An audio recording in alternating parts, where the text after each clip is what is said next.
Item ಯಾವುದೇ ಇರಲಿ try ಮಾಡಿ ಆಚಿ ಚಿಕನ್ ಮಸಾಲಾ. ರಾಜ್ಯ ಕಾಂಗ್ರೆಸ್ನಲ್ಲಿ ಜೋರಾಗ್ತಾ ಇದೆ ಅಹಿಂದ ದಂಗಲ್. ಕಾಂಗ್ರೆಸ್ನಲ್ಲಿ ಇರೋರು ಬೇರೆ ಪಕ್ಷ ಕಟ್ಟೋದು ಫಿಕ್ಸ್. ದಾವಣಗೆರೆ ದಂಗಲ್ ವಿಚಾರಕ್ಕೆ ಕಾಂಗ್ರೆಸ್ ಬಿಗ್ ವಾರ್ನಿಂಗ್. ಅಹಿಂದ ಪಕ್ಷವನ್ನ ರಚಿಸುವ ಎಚ್ಚರಿಕೆಯನ್ನ ಅಹಿಂದ ಸಂಘಟನೆ ಕೊಟ್ಟಿದೆ.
ರಾಜ್ಯ ಕಾಂಗ್ರೆಸ್ನಲ್ಲಿ ಜೋರಾಯ್ತು ಅಹಿಂದ ದಂಗಲ್. ಕಾಂಗ್ರೆಸ್ನಲ್ಲಿ ಇರೋರು ಬೇರೆ ಪಕ್ಷ ಕಟ್ಟೋದು ಫಿಕ್ಸ್.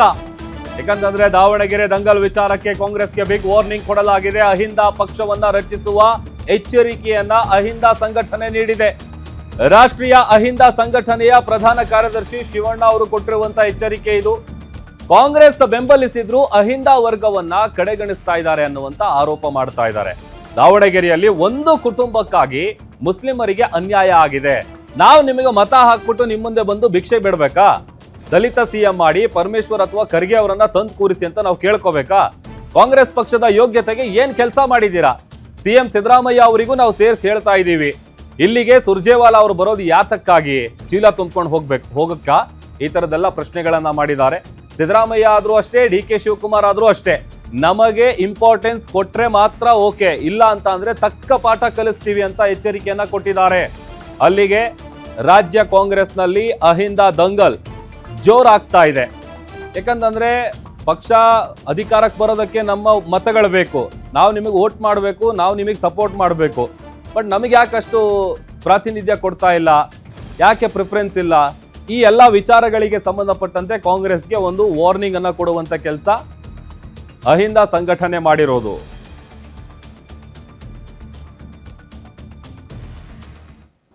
ಇಲ್ಲಿ ಕಾಂಗ್ರೆಸ್ ಸರ್ಕಾರದಿಂದ ಏನು ಅಲ್ಪಸಂಖ್ಯಾತರಿಗೆ ಅನ್ಯಾಯ ಆಗ್ತಾ ಇದೆ.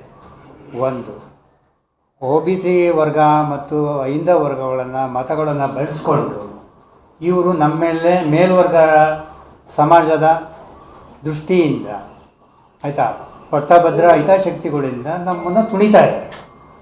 ಇವರಿಗೆ ನಾವು ಬೇಕು.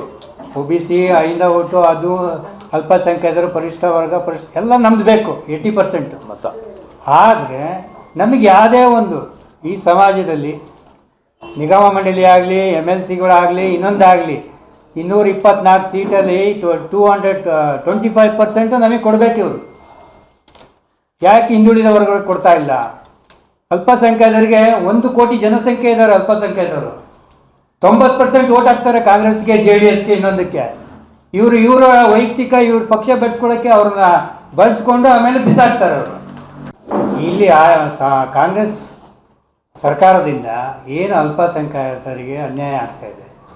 ಒಂದು, OBC ವರ್ಗ ಮತ್ತು ಅಹಿಂದ ವರ್ಗಗಳನ್ನು ಮತಗಳನ್ನು ಬಳಸ್ಕೊಂಡು ಇವರು ನಮ್ಮ ಮೇಲೆ ಮೇಲ್ವರ್ಗ ಸಮಾಜದ ದೃಷ್ಟಿಯಿಂದ ಆಯಿತಾ ಪಟ್ಟಭದ್ರ ಹಿತಾಸಕ್ತಿಗಳಿಂದ ನಮ್ಮನ್ನು ತುಣಿತಾ ಇದ್ದಾರೆ. ಇವರಿಗೆ ನಾವು ಬೇಕು. OBC ಅಹಿಂದ ಓಟು, ಅದು ಅಲ್ಪಸಂಖ್ಯಾತರು, ಪರಿಶಿಷ್ಟ ವರ್ಗ, ಎಲ್ಲ ನಮ್ದು ಬೇಕು 80% ಮತ. ಆದರೆ ನಮಗೆ ಯಾವುದೇ ಒಂದು ಈ ಸಮಾಜದಲ್ಲಿ ನಿಗಮ ಮಂಡಳಿ ಆಗಲಿ, MLCಗಳಾಗಲಿ, ಇನ್ನೊಂದಾಗಲಿ 224 ಸೀಟಲ್ಲಿ 225% ನಮಗೆ ಕೊಡಬೇಕು. ಇವರು ಯಾಕೆ ಹಿಂದುಳಿದ ವರ್ಗಗಳಿಗೆ ಕೊಡ್ತಾ ಇಲ್ಲ? ಅಲ್ಪಸಂಖ್ಯಾತರಿಗೆ 1 ಕೋಟಿ ಜನಸಂಖ್ಯೆ ಇದ್ದಾರೆ. ಅಲ್ಪಸಂಖ್ಯಾತರು 90%. ಮತ್ತಷ್ಟು ಡೀಟೇಲ್ಸ್ ಕೊಡ್ತಾರೆ ನಮ್ಮ political reporter Durgesh Nayak live join ಆಗ್ತಾ ಇದ್ದಾರೆ. ದುರ್ಗೇಶ್, ಕಾಂಗ್ರೆಸ್ನಲ್ಲಿ ಅಹಿಂದ ದಂಗಲ್ ಏನಿದೆ ಅದು ಜೋರಾಗುವಂತಹ ಲಕ್ಷಣ, ಜೊತೆಗೆ ಈ ದಂಗಲ್ ಎಲ್ಲಿಗೆ ಬಂದು ನಿಲ್ಲುತ್ತೆ, ಏನ್ ಕತೆ ಅಂತ ಏನಿದೆ ಡೀಟೇಲ್ಸ್?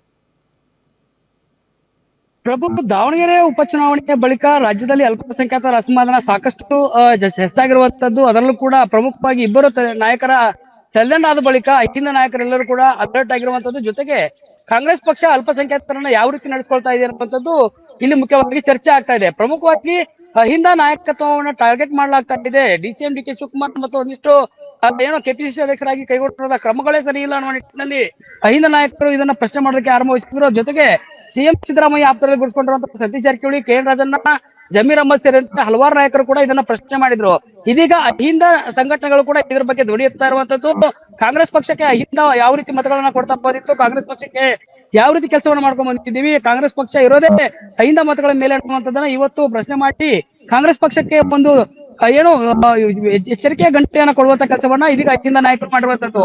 ಹೀಗಾಗಿ ರಾಜ್ಯದಲ್ಲಿ ಆಗ್ತಿರುವಂತಹ ಉಪಚುನಾವಣೆ ಸಂದರ್ಭದಲ್ಲಿ ಅಹಿಂದ ಮತದಾರರನ್ನ ಯಾವ ರೀತಿ ನೀವು ನಡೆಸ್ಕೊಳ್ತಾ ಇದ್ರಿ, ಅಹಿಂದ ನಾಯಕರಿಗೆ ಯಾವ ರೀತಿ ನಡೆಸ್ಕೊಳ್ತಾ ಇದ್ರಿ, ಅಲ್ಪಸಂಖ್ಯಾತ ಹಿಂದುಳಿದ ದಲಿತರನ್ನ ಮತವಾಗಿ ಬಳಸಿಕೊಂಡಂತ ನೀವು ಆ ಒಂದು ವರ್ಗಕ್ಕೆ ಏನೆಲ್ಲಾ ಕೊಡುಗೆಗಳನ್ನ ಕೊಟ್ಟಿದ್ದೀರಿ, ಸರ್ಕಾರ ಬಂದು 3 ವರ್ಷ ಆಗಿದೆ, ಯಾವ ರೀತಿಯ ಈ ಒಂದು ವರ್ಗಕ್ಕೆ ಎಷ್ಟರ ಮಟ್ಟಿಗೆ ಅವಕಾಶವನ್ನ ಮಾಡಿಕೊಟ್ಟಿದ್ದೀರಿ, ಅದರಲ್ಲೂ ಕೂಡ ನಿಗಮ ಮಂಡಳ ಅಧ್ಯಕ್ಷ ಸ್ಥಾನ ಇರ್ಬೋದು, ರಾಜಕೀಯವಾಗಿರ್ಬೋದು, ಮತ್ತೆ ಸಚಿವ ಸ್ಥಾನದಿಂದ ಕೆಳಗಿಳಿಸಿರುವಂತದ್ದು, ಮತ್ತು ಈಗ ರಾಜಕೀಯ ಕಾರ್ಯದರ್ಶಿ ಆಗಿರುವಂತಹ ನಜೀರ್ ಅಹಮದ್ ಮತ್ತು ಅಬ್ದುಲ್ ಜಬ್ಬಾರ್ ಅವರ ರಾಜೀನಾಮೆ ಪಡೆದ ಬಳಿಕ ಸಾಕಷ್ಟು ಅಹಿಂದ ನಾಯಕರು ಅಲರ್ಟ್ ಆಗಿ ಕೆಲಸವನ್ನ ಮಾಡ್ತಿದ್ದಾರೆ. ಜೊತೆಗೆ ಮುಂದೊಂದು ದಿನ ಇದೇ ರೀತಿ ನಡೆದುಕೊಂಡ್ರೆ ನಾವು ಪ್ರತ್ಯೇಕವಾದಂತಹ ಪಕ್ಷವನ್ನ ಕೂಡ ಕಟ್ತೀವಿ ಅನ್ನುವಂತ ಎಚ್ಚರಿಕೆ ಕರೆಗಂಟನ್ನ ಕಾಂಗ್ರೆಸ್ಗೆ ಕೊಟ್ಟಿರುವಂತದ್ದು. ಹೀಗಾಗಿ ರಾಜ್ಯ ರಾಜಕೀಯದ ಮೇಲೆ ಸಾಕಷ್ಟು ಅಹಿಂದ ನಾಯಕತ್ವ ಪ್ರಭಾವವನ್ನು ಬೀರ್ತಾ ಇದೆ. ಮುಂದಿನ ದಿನಗಳಲ್ಲಿ ಅಹಿಂದ ನಾಯಕರಿಗೆ ಅವಕಾಶವನ್ನ ಮಾಡಿಕೊಡ್ಬೇಕು, ಮತ್ತೆ ದಲಿತ ಸಿಎಂ ಕೂಗು ಕೇಳಿ ಬರ್ತಾ ಇದೆ. ಸಿಎಂ ಸಿದ್ದರಾಮಯ್ಯ ಅಹಿಂದ ನಾಯಕತ್ವ ಗುರುತಿಸಿಕೊಂಡಿದ್ದಾರೆ. ಹೀಗಾಗಿ ರಾಜ್ಯದಲ್ಲಿ ಕಾಂಗ್ರೆಸ್ಗೆ ಬಲಬಲ ತಂದು ಕೊಟ್ಟಿದ್ದೆ ಅಹಿಂದ ವರ್ಗ. ಹೀಗಾಗಿ ಅಹಿಂದ ವರ್ಗವನ್ನೇ ನೀವು ಕೈಗಣಿಸುವಂತ ಕೆಲಸವನ್ನ ಮಾಡ್ತಾ ಇದ್ರಿ. ದಾವಣಗೆರೆ ಉಪಚುನಾವಣೆಯಲ್ಲಿ ಸಮರ್ಥ ಅವರಿಗೆ ಟಿಕೆಟ್ ಕೊಟ್ಟಿರೋದು ಒಂದ್ ಕಡೆ ಆದ್ರೆ ಅಹಿಂದ ವರ್ಗಗಳಿಗೆ ಯಾವ ರೀತಿ ನೀವು ಅವಕಾಶವನ್ನು ಮಾಡಿಕೊಟ್ಟಿಲ್ಲ, ಅಲ್ಪಸಂಖ್ಯಾತರ ಅಸಮಾಧಾನಕ್ಕೆ ಕಾರಣವಾಗಿದ್ದಾದ್ರೇನು, ಎಲ್ಲ ವಿಚಾರಗಳನ್ನ ಇಟ್ಕೊಂಡು ಇವತ್ತು ಸುದೀರ್ಘವಾಗಿ ಸುದ್ದಿಗೋಷ್ಠಿ ನಡೆಸಿ ಕಾಂಗ್ರೆಸ್ಗೆ ಎಚ್ಚರಿಕೆ ಕರೆಗಳನ್ನು ಕೊಟ್ಟಿದ್ದಾರೆ. ಮತ್ತು ಬಿಜೆಪಿಯಲ್ಲಿರುವಂತಹ ಅಹಿಂದ ವರ್ಗಕ್ಕೂ ಕೂಡ ಪ್ರಶ್ನೆ ಮಾಡಬಹುದು. ಯಾಕಂದ್ರೆ ಕಾಂಗ್ರೆಸ್, ಬಿಜೆಪಿ, ಜೆಡಿಎಸ್ 3 ಪಕ್ಷಗಳು ಕೂಡ ಅಹಿಂದ ವರ್ಗಕ್ಕೆ ಎಷ್ಟು ಮಟ್ಟಿಗೆ ಅವಕಾಶವನ್ನು ಮಾಡಿಕೊಡ್ತಿದ್ದಾವೆ ಅನ್ನುವಂಥದ್ದನ್ನ ಪ್ರಶ್ನೆ ಮಾಡಿ ಈ 3 ಪಕ್ಷಗಳಿಂದ ಮುಂದೆ ನಿರ್ಲಕ್ಷ್ಯ ಆದ್ರೆ ಕಾಂಗ್ರೆಸ್ ಮತ್ತು ಬಿಜೆಪಿ, ಜೆಡಿಎಸ್ ಹೊರತುಪಡಿಸಿ ರಾಜ್ಯದಲ್ಲಿ ಮತ್ತು ದೇಶದಲ್ಲಿ ಅಹಿಂದ ಹೊಸ ಪಕ್ಷವನ್ನ ಕಟ್ತೀವಿ ಅನ್ನೋ ಎಚ್ಚರಿಕೆಯನ್ನು ಕೊಟ್ಟಿರುವಂತದ್ದು ಬಹಳ ರಾಜಕೀಯವಾಗಿ ಸಂಚಲನಕ್ಕೆ ಕಾರಣವಾಗ್ತಾ ಇರುವಂತದ್ದು. ಪ್ರಮುಖವಾಗಿ ಕಾಂಗ್ರೆಸ್ಗೆ ಬಲ ತಂದುಕೊಟ್ಟಂತ ಅಹಿಂದ ಮತಗಳು ಮುಂದೆ ಕಾಂಗ್ರೆಸ್ಗೆ ಕೈ ಕೊಡ್ತಾವ, ಮುಂಬರುವ ಚುನಾವಣೆಗಳಲ್ಲಿ ಯಾವ ರೀತಿ ಎಫೆಕ್ಟ್ ಆಗುತ್ತೆ ಅನ್ನೋದನ್ನ ಕಾದು ನೋಡ್ಬೇಕಾಗತ್ತೆ ಪ್ರಭು. ಓಕೆ, ಥ್ಯಾಂಕ್ ಯು ದುರ್ಗೇಶ್ ನಿಮ್ಮೆಲ್ಲ ಡೀಟೇಲ್ಸ್ಗಾಗಿ.